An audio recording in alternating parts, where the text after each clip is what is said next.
Hey everyone, I'm Ashleigh Banfield. Welcome to the Northern Outpost. I'm up in Canada, so get used to this. I have big news. It's official. This is a murder investigation. This is a suspected murder. Lynette Hooker is no longer missing in, a criminal investigation. This is a suspected murder investigation. My sources have confirmed this for me. And let me tell you something else. I think Brian knows it.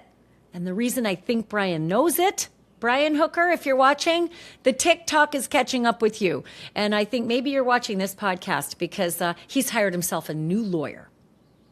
I always suspected that the one he had before, the one that he got in Michigan, when he did his quick trip back to Michigan and was seen by our spies, that one might not have been ready for prime time. Because this new lawyer is former DOJ.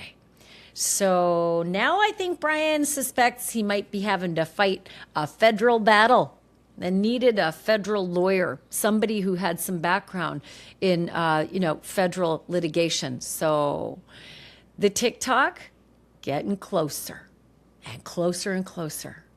And when I say that, by the time you see this podcast, the Coast Guard cutter Margaret Norval is going to be heading out first thing Tuesday morning. And so those dive teams could actually be in the water by Tuesday evening. I suspect, though, actually, that the Coast Guard cutter's 154 feet. That's big. It's like if you're not really familiar with ships or yachts and you watch Below Deck, now you're getting into Below Deck yacht category with length, but it is not fancy like Below Deck. It has everything on it. Like it's got a galley, it's got dining facilities, it's got sleeping facilities, but it's not made for comfort. It's made for military styled work because this is the Coast Guard, right? It's a branch of the military. And so it's got a crew of, I think, 24 people. It can travel at 35 knots. It will probably travel around 20 knots. That's kind of the kind of cruising speed that isn't going to just guzzle the gas. It's very expensive to drive these vessels, right? Especially with fuel where it is right now. Thanks a bunch. But they're also going to have on board a dive team and members of CGIS. I've been talking a lot about CGIS, Coast Guard Investigative Service. Can I just scream this from the rooftop? This is not the FBI. I don't know what's going on with these other media outlets that keep saying the FBI, the FBI. The FBI is not doing this. This is entirely a Coast Guard investigation. Coast Guard Investigative Services, CGIS. They do stuff like this all the time. They actually in the 70s were ordered down to Antarctica to arrest a guy for a shooting down there because they were the ones that had the jurisdiction. I'm going to talk about that a little later on in this podcast because jurisdiction is so important with the case of Brian Hooker and Lynette Hooker that we can now make certain assumptions as to where Lynette likely died. So there's a couple things that lead us to soulmate. First, Brian's full of shit. That we know. So we can now extrapolate that Lynette was probably killed on board Soulmate. I think they got that dinghy back to Soulmate. There was no bounced off the back and I floated and ended up on Marsh Harbor. All of that is bullshit.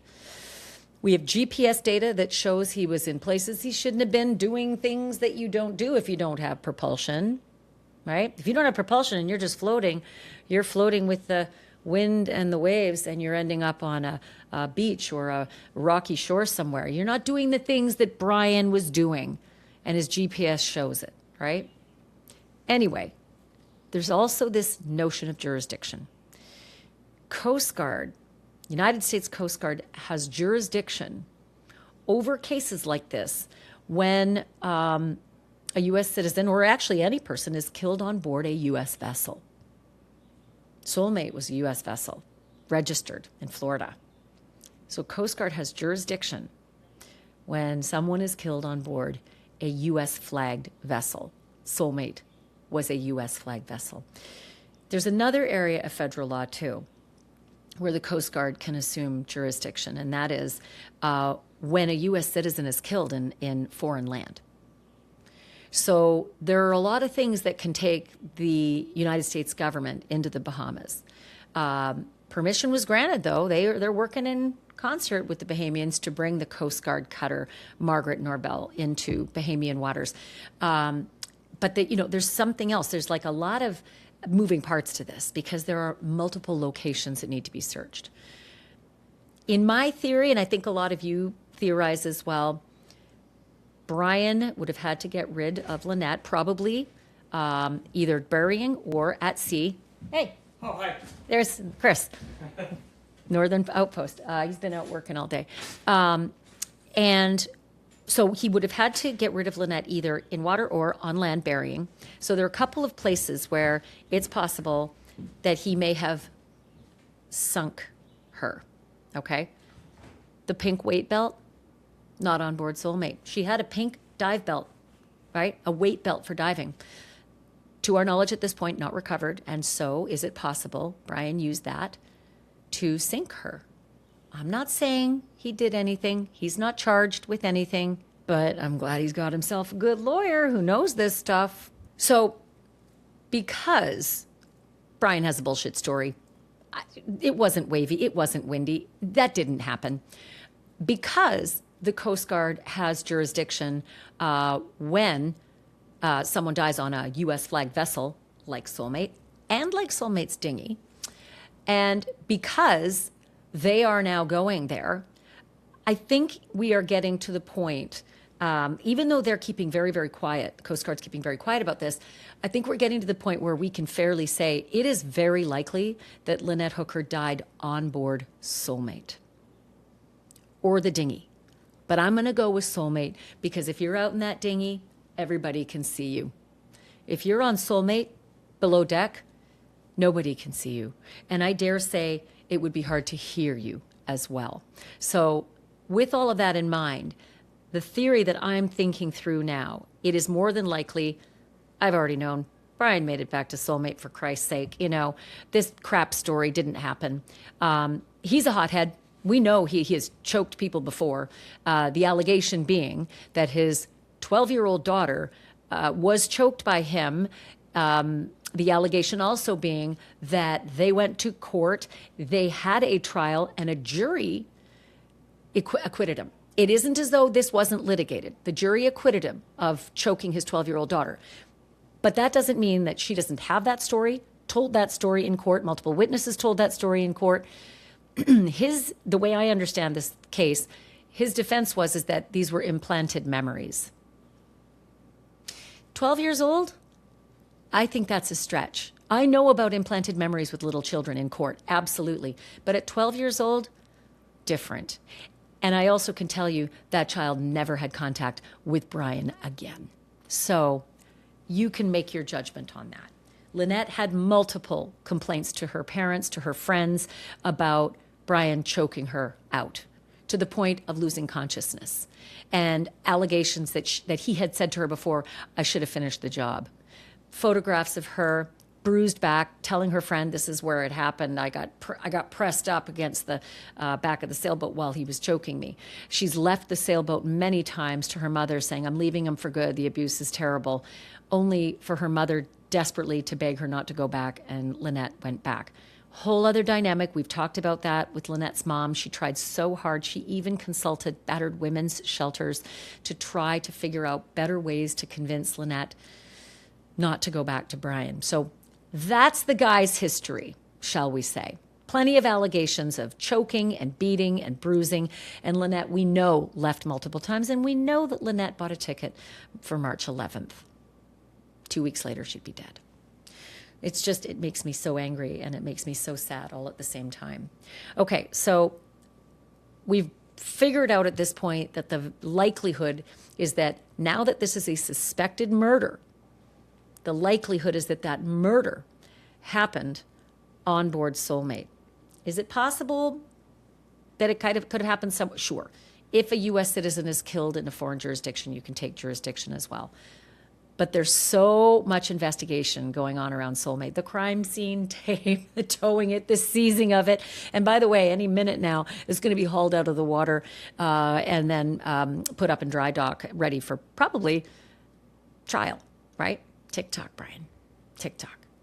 So let's talk now about some of the places that are likely given Brian's bullshit, right? And also, there are some limitations when you have just a dinghy with an electric motor, limited hours. If you go fast, fewer hours. If you go really slow, like 1 mile per hour, longer hours.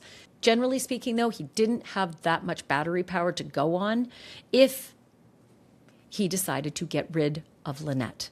And I don't just mean killing, I mean absolutely getting rid of her body. All an allegation, he's not charged yet, but it is an investigation. So more than likely not outside the Sea of Abaco. Too far, too rough, too difficult to do. Soulmate itself did not move, okay?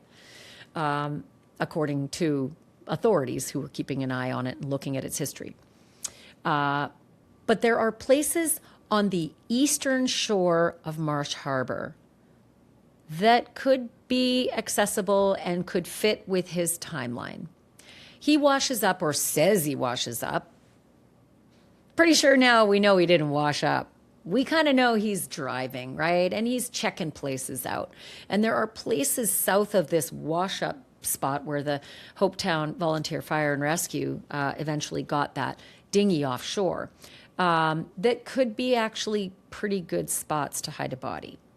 Like if you head around Witch Point, north of Witch Point and south of Witch Point, there are locations there that if I were a betting man, I think you're going to see divers and land search. And to that end, I can confirm to you, guess who is headed back to the Bahamas?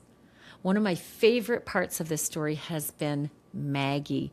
Maggie is the canine cadaver dog from Broward County Sheriff's Office. They've been kind enough to loan Maggie and her handler Chris back to the Coast Guard to do their land searches. And by the way, I told you this in earlier episodes and I'm still amazed. Maggie can smell out decomposition on the water, 30 feet down. I know, I said impossible as well, but I heard it from the horse's mouth, pardon the pun. Maggie and her handler talked to me about the capabilities of Maggie. When a body decomposes, and not to get too clinical about this, because it's very sad we're talking about Lynette. I mean, we are talking about Lynette, this innocent, lovely person, with a family who is devastated.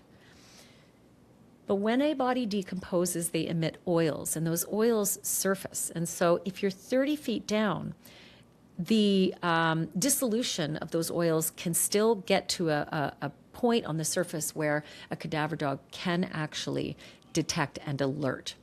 I thought it was incredible as well. So Maggie will not only be sniffing on land, but also likely on water as well. Whether we now at 7 weeks plus are at a point where that is possible, I don't know the answer to that, but that's Maggie's capability. So Maggie's the only canine at this point that's going to be going over. I had thought maybe there'd be others, but it's not super easy. And these dogs are extraordinarily well trained. They have to come with their handlers. There needs to be paperwork. You're going into a foreign jurisdiction. But right now we know Maggie for sure is going to be going. And I am told multiple locations will be searched, not just on the water, on land as well. So that eastern shore of Marsh Harbor, that's a big focus, south of where this mofo says he washed up. GPS is driving a lot of this, but there's also suspected other locations.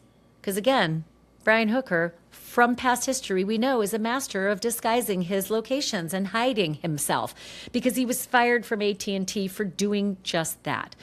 Jiggering with the GPS device on his work van.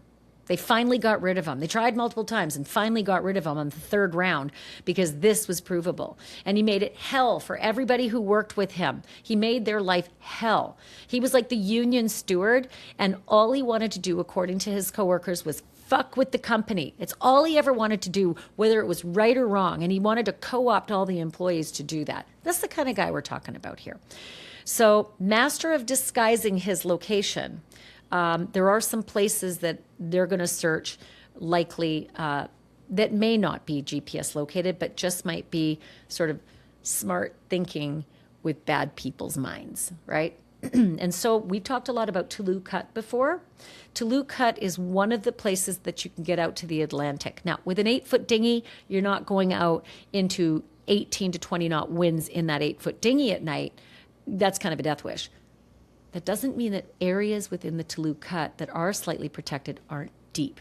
And Dean Zamzile, who's been so great to us, he was the guy over on Lubbers who gave us his all night long surveillance video from his home pointing towards Elbow Key, where we could see all that light activity, the action happening on the spot in the dark where Soulmate was anchored. Dean has told me there is a place, and I'll show you in the map right now, an area in the Tulu Cut area that is 40 feet deep. Those are the kinds of things that matter if you're trying to get rid of evidence or people. So these are the spots that I'm guessing the Coast Guard may be looking at. Let's talk about what's really in your makeup. Most of us spend a lot of time worrying about what we eat, what we drink, how we take care of our families, but we cake our faces in makeup full of chemicals that we can't even pronounce. Your skin is your body's largest organ, so whatever you put on it, that's absorbed. And it's why I use Toups & Company. Here's what I love. Their liquid foundation and their face primer, they don't just cover your skin, they actually nourish it. Most makeup requires constant touch-ups or it leaves your skin feeling kind of heavy and clogged, but this stuff feels incredibly light, doesn't cake, and it actually lasts throughout the day. If you're tired of using makeup with mystery chemicals, you don't have to anymore. Simplify your routine and actually feel good about what you're putting on your skin. Head to toupsandco.com/Banfield. They're offering my listeners 25% off your first order with the code Banfield. Again, that's Toups and Co. Let me spell it. TOUPSANDCO.com/Banfield. Toupsandco.com/Banfield. Use the code Banfield for 25% off your first order. You can always just click the link in the description too. One other thing that Maggie's going to do, and this is important because early on when I was over there, I was under the impression that Maggie had searched Soulmate. She did. And the dinghy. They had the dinghy. The Royal Bahamian Police Force had the dinghy. So Maggie has not searched the dinghy. She has not been able to sniff the dinghy. And she will be doing that if the Bahamians give the permission, which I am imagining they will do, of course. It's the right thing to do. So the Bahamians, I'm sure, will give permission for Maggie to search the dinghy. Here's the problem. If the dinghy has been in the impound outside, there's been plenty of rain in the last 7 weeks, and it's possible that that potential decomposition scent, if it's there, could be washed away. So it's a bit of a nebulous factor as to whether the dinghy is going to yield any information, but they sure do need to see the dinghy. And another thing about this location south of where Brian, so to speak, washed up.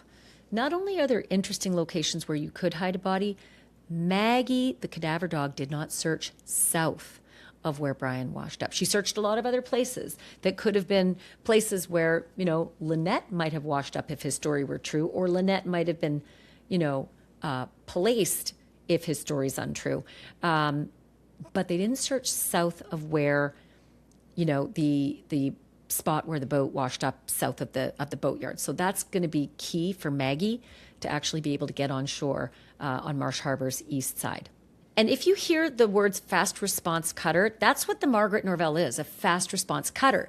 But, at top speed, 35 knots? It's fast, but it's not lightning fast. And so there's a RIB on board, RIB, rigid inflatable boat. Means it's got a rigid hull, hard hull with inflatable, gunnels inside. Well, so they're going to have a rib that will be able to ferry everybody around much quicker. The dive team will likely be on that rib.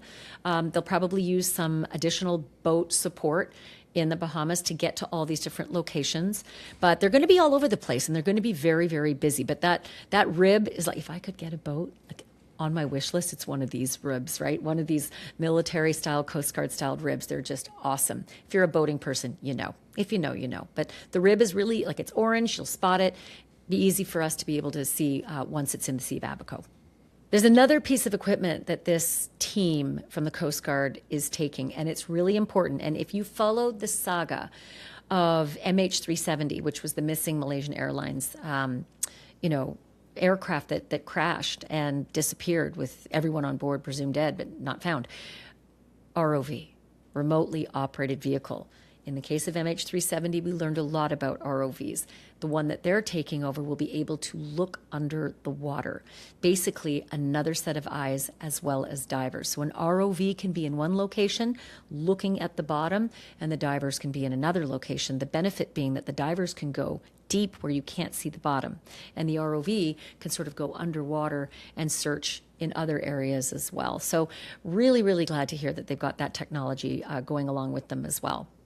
Let's talk a little bit about the night or morning that Brian Hooker swears that he washed up on shore at Marsh Harbor. Okay, well, we know the location is just south of the boatyard, around 100 yards. Some people say quarter mile, but 100 or so yards south of the boatyard. Now we know a lot more about what happened at the boatyard. If you go back to one of my earlier podcasts, you'll know that I had a source that told me he was cool as a cucumber when he walked up to the boatyard. Sure didn't seem like anybody who was in a panic or had just been, marooned and floating for 8 to 9 hours in a panic that he just lost his wife. Nope, not at all. And the Daily Mail has actually seen the video. So when I had the description of him being cool as a cucumber, I hadn't seen it with my own eyes. I had a source who had seen it. But now I can tell you a lot more. And I can tell you more than the Daily Mail because I checked back in with my source and got more information. So start with some of the Daily Mail reporting, which is that he kind of approaches the chain link fence of the boatyard, strolling up casually, not seeming as though he's very concerned about much. Said this was at 3:35 a.m. That's on April 5th, right? This is Easter morning. And he's seen on surveillance video wearing a blue shirt, dark shorts, and flip-flops, the Daily Mail says. But I can tell you they're not flip-flops, they're slides. Because we also had that description from the Hopetown Volunteer Fire and Rescue folks that got him that morning from the boatyard and said he was wearing kind of a blue and white patterned Hawaiian cut styled shirt. The fabric was like a sailor's or a boat or a fisherman's kind of fabric, and these blue slides. So the description is somewhat similar, a little bit off on the flip-flops though, because the actual eyes-on rescuers said flip-flops coming aboard. All right, so they continue to say he had a cowboy-styled hat on his head, which is interesting because in the photograph that we have of Brian Hooker leaving the Abaco Inn the night before at 7 p.m., he's got this hat on. I'm not sure if it's the same one, but it sounds like it's slightly similar in description. He's got a yellow dry bag in the video. We knew this from our witness, but we also know from Jim Todd with Hopetown Volunteer Fire and Rescue that 4 rescuers on board the boat that took Brian off of the boatyard shore onto their vessel to go and look for where all this happened and start to look for Lynette. One rescuer saw a yellow bag. One rescuer remembers seeing an aqua blue bag. Jim Todd remembers seeing a royal blue bag, and one rescuer doesn't remember any color of the bag at all. So this is just still a fascinating piece. Some memories of different colors, but definitely the yellow dry bag was in that memory as well. On the video, Daily Mail says that Brian is seen speaking in a fairly calm voice, not calling out in a panic. My God, I've just been marooned and I've made my way here and I'm trying to find help. Nope. He's calmly and casually saying, hello, I need help. Hello, help me, but not calling out in any kind of panic, nothing at all. He apparently is just, bringing up his hands to wave for attention, but no fear, no concern, nothing to indicate that this is like somebody who's in deep distress. At no point does he seem to raise the alarm at all about the missing wife, not at all. Not until later when they're discussing with the boatyard employee. So just sort of odd, and I can give you a little bit more description. So he doesn't apparently yell, no apparent sign of desperation, panic, or urgency, no mention of the missing wife. Here's what I can tell you from my sources. He's not just checking his watch once, because the Daily Mail says he checks his watch. He's checking his watch multiple times. He's also wandering around and looking behind things. Very weird. He's wandering in the shadows, but doesn't realize that light is catching him. The way it was described to me is eerie, his behavior. And in his left hand, he's holding something that appears to be like a dark tablet. He does not have that in his hand when he's rescued by fire and rescue the next morning and brought onto the rescue vessel with the police officers and the rescuers and the searchers. So what was that? What was that dark tablet-like device in his left hand? Did it go into the yellow dry bag by the time that Hopetown Volunteer Fire and Rescue got there? It's just one more little weird piece. What kind of tablet would you be carrying in your hand if the dry bag went out with Lynette with all the important things in it? What tablet would there be? Tablet-like. I can't say it's a tablet. It just appears to be a dark tablet-like thing. There's also multiple videos, not just one. So if the Daily Mail saw a video, they may very well have seen a video. There are multiple videos from the boatyard. And again, I can give you this description.